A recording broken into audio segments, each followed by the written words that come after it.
विश्वासं फलदायकम। विश्वास फलदायी होता है, अर्थात विश्वास करने से ही फल प्राप्त होता है।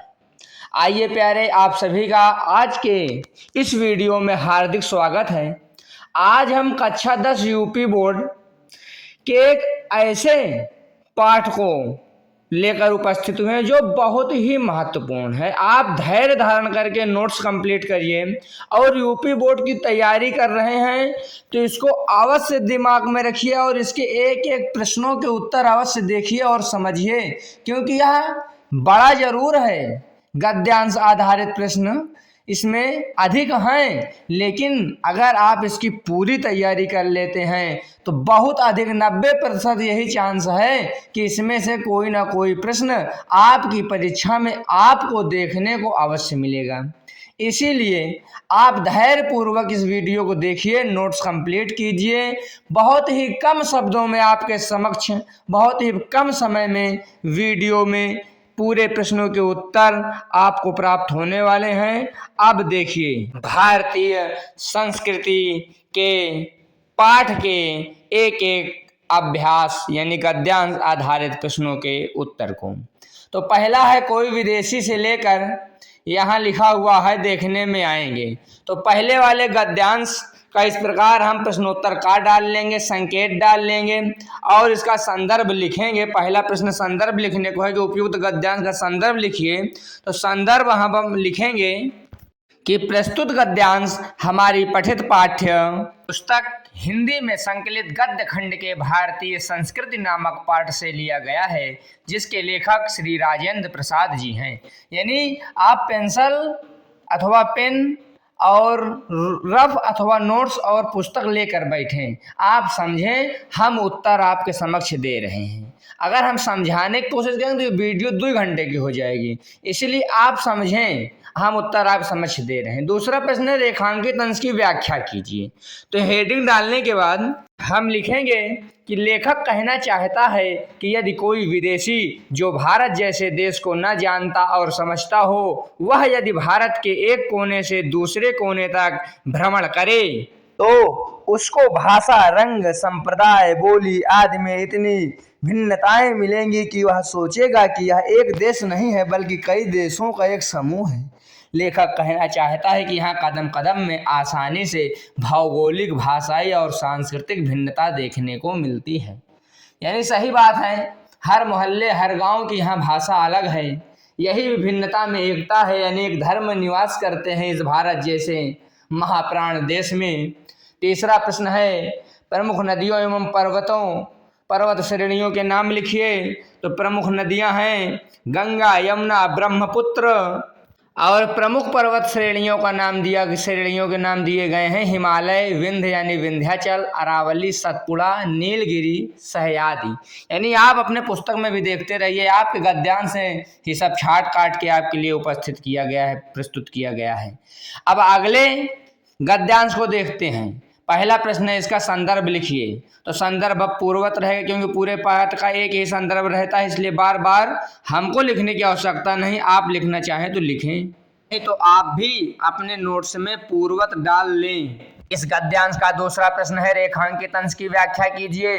तो जितने में रेखा खींची हुई उसकी व्याख्या इस प्रकार लिखेंगे कि लेखक कहता है कि इस देश में इतनी विविधताएं हैं कि इन विविधताओं और भिन्नताओं को देखकर कोई अपरिचित आदमी जो भारत को न समझता हो, यदि वह यहाँ की सामाजिक स्थिति को देखकर यह कहे कि भारत तो कई देशों का एक समूह है और यहाँ कई जातियों के समूह निवास करते हैं, तो इसमें आश्चर्य की कोई बात नहीं होनी चाहिए। आप आराम से वीडियो रोक कर लिखते रहिए, हम आपके लिए एक एक उत्तर और व्याख्या प्रस्तुत कर रहे हैं। तीसरा प्रश्न है, लेखक ने भारतीय संस्कृति को अनेक देशों का समूह क्यों कहा है? उत्तर, लेखक ने भारतीय संस्कृति को अत्यधिक विविधता के कारण अनेक देशों का समूह कहा है। इसके बाद गद्यांश का पहला प्रश्न संदर्भ लिखने का है। संदर्भ पूर्वत ही रहेगा। अगला उत्तर देखेंगे कि इसका संदर्भ पूर्वत ही रहेगा। दूसरा प्रश्न है, रेखांकित गद्यांश के रेखांकित अंश की व्याख्या कीजिए।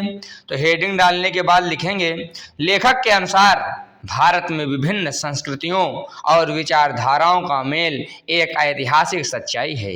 यह केवल कवियों की कल्पना नहीं है। जैसे अलग अलग दिशाओं से निकलने वाली नदियां अंत में एक ही गहरे समुद्र में मिलकर एक हो जाती हैं, उसी प्रकार भारत में विभिन्न विचारधाराएं और भाषाएं अलग अलग रूपों में बहती हुई भी अंत में एक ही भारतीय संस्कृति के पावन संगम में विलीन हो जाती हैं। तीसरा प्रश्न है, उपयुक्त गद्यांश के आधार पर भारतीय संस्कृति की एक विशेषता बताइए।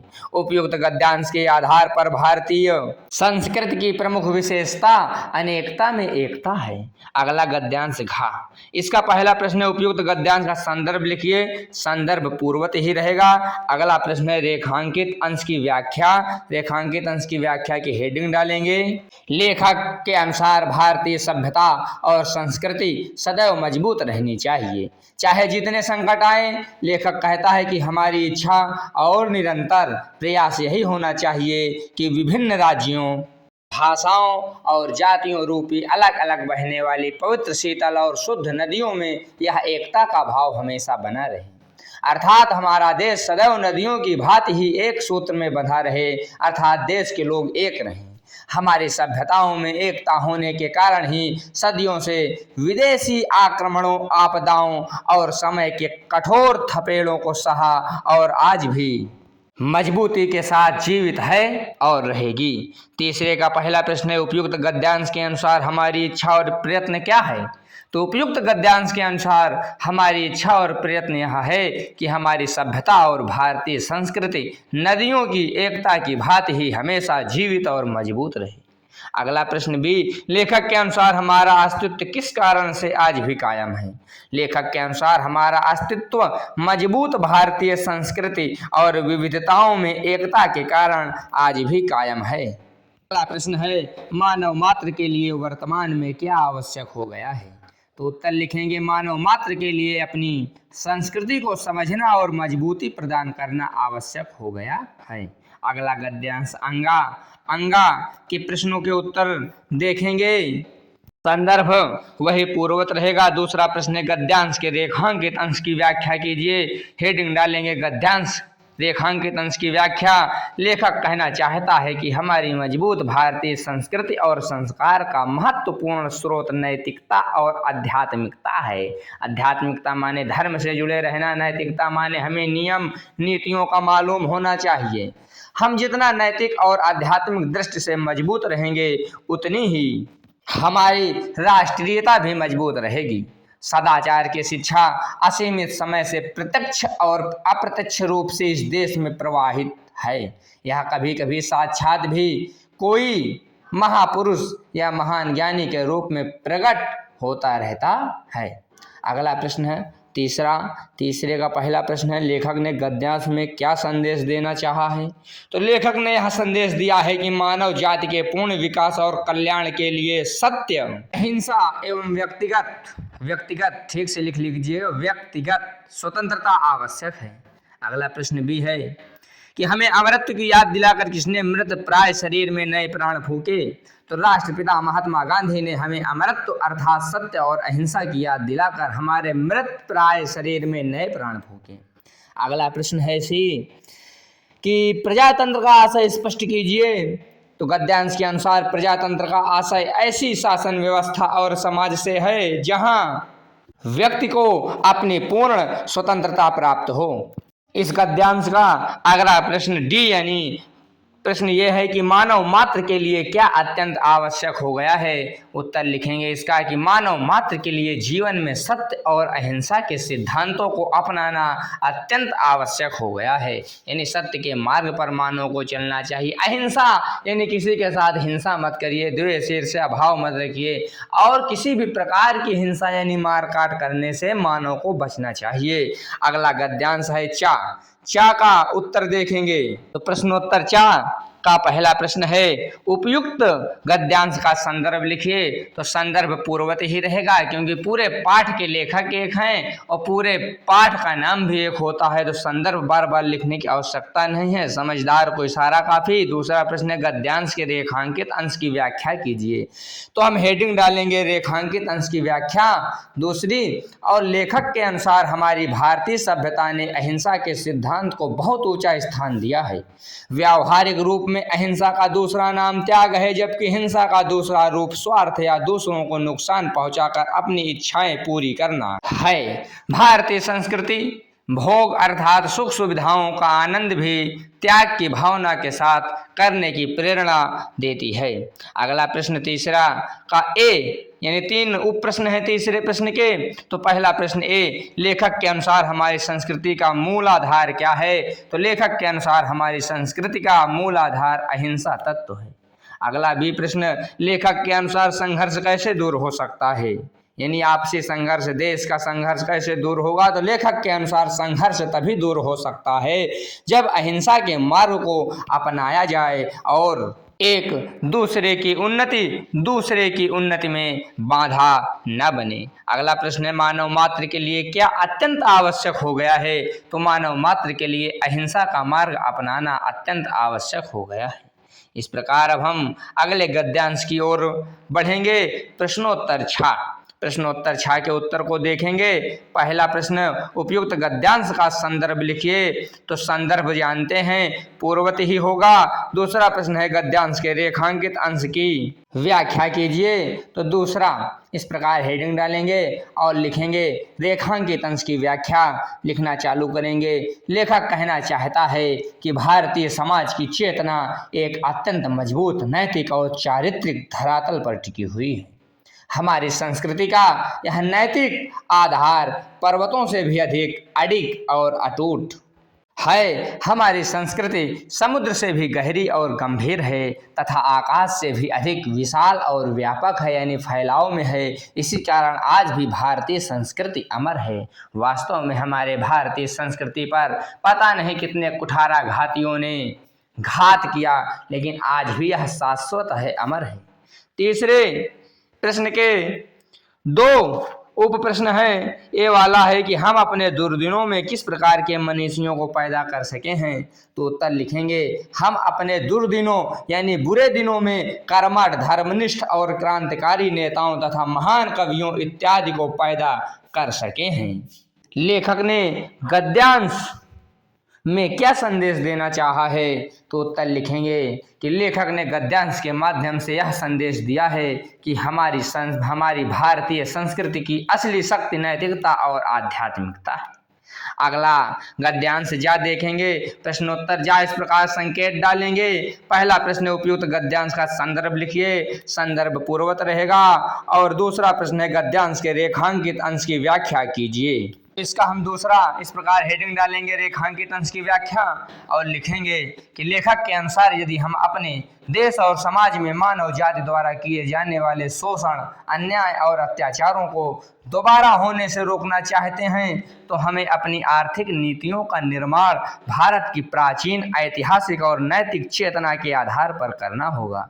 लेखक कहता है कि हमारे देश वासियों को मात्र अपने स्वार्थ, अपने हित को ही नहीं साधना चाहिए, हमको अपने मानवीय कर्तव्य और सेवा भाव पर भी ध्यान देना चाहिए। तीसरा का ए क्वेश्चन है हमें अपने आर्थिक व्यापार किस भावना से प्रेरित होकर करना चाहिए? हमें अपने आर्थिक व्यापार भारतीय संस्कृति और नैतिक चेतना से प्रेरित होकर करना चाहिए। अगला प्रश्न है अन्याय एवं अत्याचारों को रोकने का उपाय क्या है? तो भारतीय संस्कृति और नैतिक मूल्यों के बल पर ही हम अत्याचार और अन्याय को रोक सकते हैं। हम अगले प्रश्नोत्तर झा के उत्तर को देखेंगे। तो पहला संदर्भ पूर्वत ही रहेगा। दूसरा प्रश्न है रेखांकित अंश की व्याख्या कीजिए। तो इस प्रकार हेडिंग डालेंगे रेखांकित अंश की व्याख्या और लिखेंगे कि लेखक यह समझाना चाहता है कि विज्ञान की असीमित शक्तियों का उपयोग मनुष्य और उसका समूह अपने विकास के लिए और दूसरे व्यक्ति और समूहों को नष्ट करने में लगाता रहेगा। लेखक के अनुसार यदि मानव में नैतिकता का अभाव है तो शक्तियां मानव जाति के लिए हित करने वाली सिद्ध नहीं होंगी। यदि हमारे अंदर नैतिक नियंत्रण, चेतना और मानवता की भावना है तभी हम वैज्ञानिक शक्तियों को नियंत्रित करके उसके उपयोग को मानव कल्याण में ला सकते हैं। यानी विज्ञान ही विनाश का कारण है। यदि विज्ञान को सूझबूझ के साथ प्रयोग में लाया जाएगा तो हमारा संसार सही से चलता रहेगा, नहीं विज्ञान नाश कर देगा, लेखक ये बताना चाहता है। तीसरा प्रश्न का ये प्रश्न है, आज विज्ञान मनुष्य को क्या दे रहा है? तो आज विज्ञान मनुष्य को अद्भुत और अतुलित शक्ति दे रहा है। अगला प्रश्न, विज्ञान का उपयोग किस प्रकार किया जा रहा है? तो विज्ञान का उपयोग अपने विकास के लिए और दूसरे को नष्ट करने के लिए हो रहा है। अगला प्रश्न सी, लेखक ने गद्यांश में क्या संदेश देना चाहा है?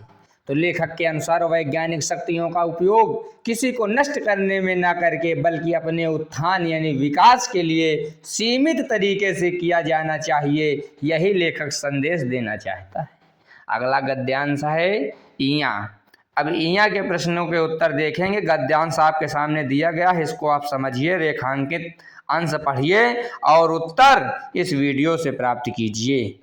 पहला प्रश्न इसका है, उपयुक्त गद्य का संदर्भ लिखिए। तो संदर्भ पूर्वत ही रहेगा। दूसरा प्रश्न है, गद्यांश के रेखांकित अंश की व्याख्या कीजिए।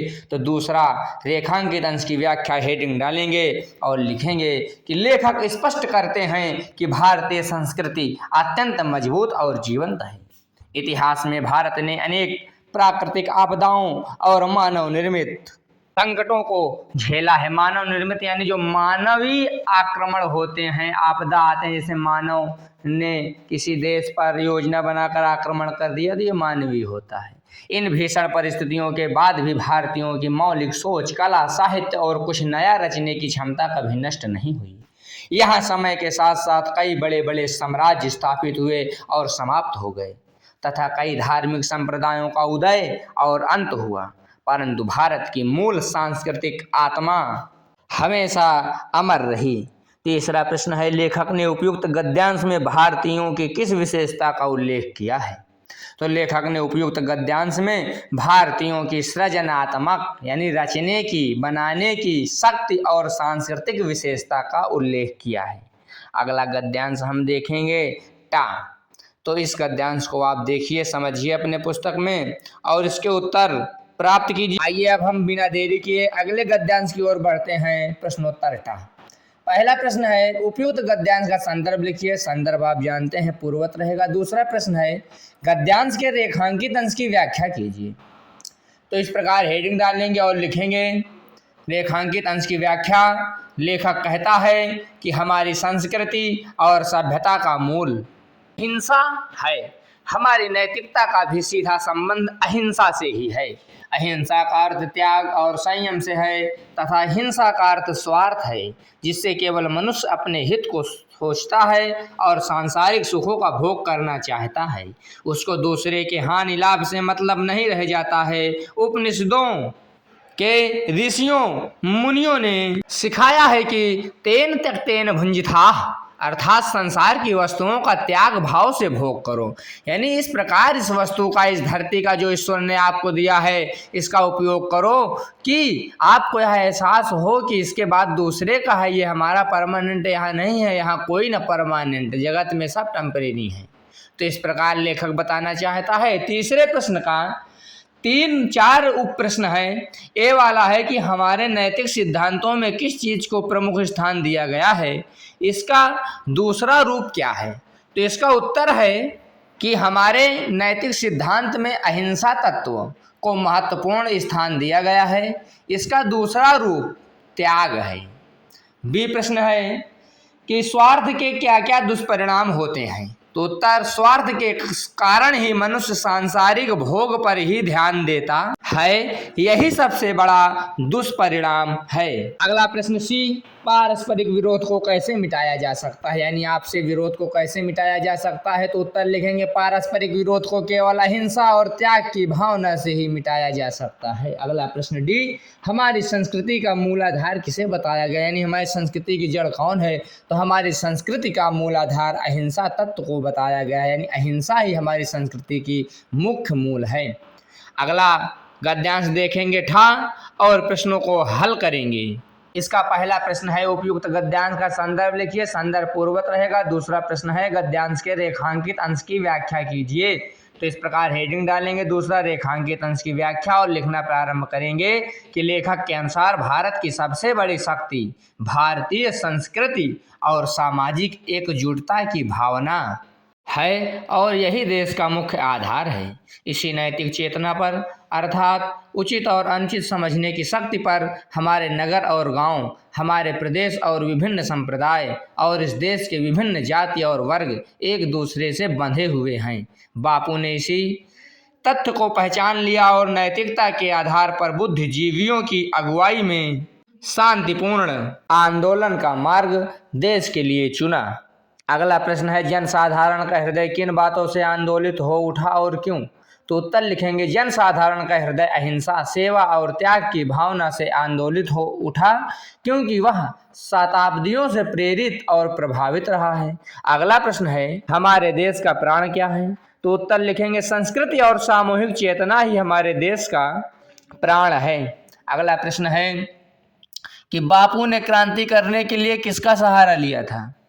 तो उत्तर लिखेंगे, बापू ने क्रांति करने के लिए नैतिक चेतना का सहारा लिया था। अब अगला गद्यांश डा और इस वीडियो और अभ्यास का आखिरी गद्यांश अब देखेंगे। आप लोग इसको समझिए, पढ़िए। इसका पहला प्रश्न है, संदर्भ पूर्वत रहेगा। अगला प्रश्न की व्याख्या, इसकी व्याख्या निम्नलिखित है। इस प्रकार लिखेंगे कि लेखक का मानना है कि यदि प्रत्येक भाषा की साहित्यिक संस्थाएं अपनी कृतियों को अपने राज्य की लिपि के साथ साथ देवनागरी लिपि में भी प्रकाशित करना शुरू कर दें तो इससे एक बहुत बड़ा भाषाई सामंजस्य स्थापित होगा। विशेष रूप से उत्तर भारत की भाषाओं में इतनी समानता है कि यदि उन्हें देवनागरी लिपि में छापा जाए तो दूसरे भाषा के लोग भी बहुत कम प्रयास और कम मेहनत में ही आसानी से पढ़ और समझ सकेंगे। इससे प्रादेशिक दूरियां कम होगी और सांस्कृतिक एकता मजबूत होगी, यानी आपसी तालमेल, सामंजस्य यानी तालमेल बढ़ेगा। अगला प्रश्न है, कृतियों को देवनागरी लिपि में छपवाने का क्यों सुझाव दिया गया है। तो उत्तर लिखेंगे, कृतियों को देवनागरी लिपि में भाषाई सामंजस्य और सांस्कृतिक एकता हेतु छपवाने का सुझाव दिया गया है। इस प्रकार हम आपके समक्ष बहुत ही सुपरफास्ट की स्पीड से एक एक अभ्यास के उत्तर आपके समक्ष वीडियो के माध्यम से आपके लिए उपलब्ध करवा दिए हैं। आप सभी का वीडियो देखने के लिए, विश्वास बनाने के लिए धन्यवाद। आपको वीडियो अच्छी लगी हो तो अब आप समझदार हैं कि आप क्या करेंगे, सब्सक्राइब अवश्य कर लेंगे। कोई प्रश्न हो कमेंट करेंगे, वीडियो के लिए कमेंट करेंगे, साथियों तक शेयर करेंगे और इसके बाद हम भाषा के रंग यानी व्याकरण संबंधित प्रश्नों को, ये देखिए विदेशी शब्दों की सूची है और दूसरा है निम्नलिखित प्रत्ययों शब्दों की रचना प्रद ये तो इसको आप आवश्यकता अनुसार समझेंगे और लिखेंगे। और ये उपसर्ग है, छाट कर लिखा हुआ है एक तरफ, प्रत्येक में कौन सा उपसर्ग है तो प्रति उपसर्ग है। तो इस प्रकार आप आवश्यकता अनुसार देखेंगे।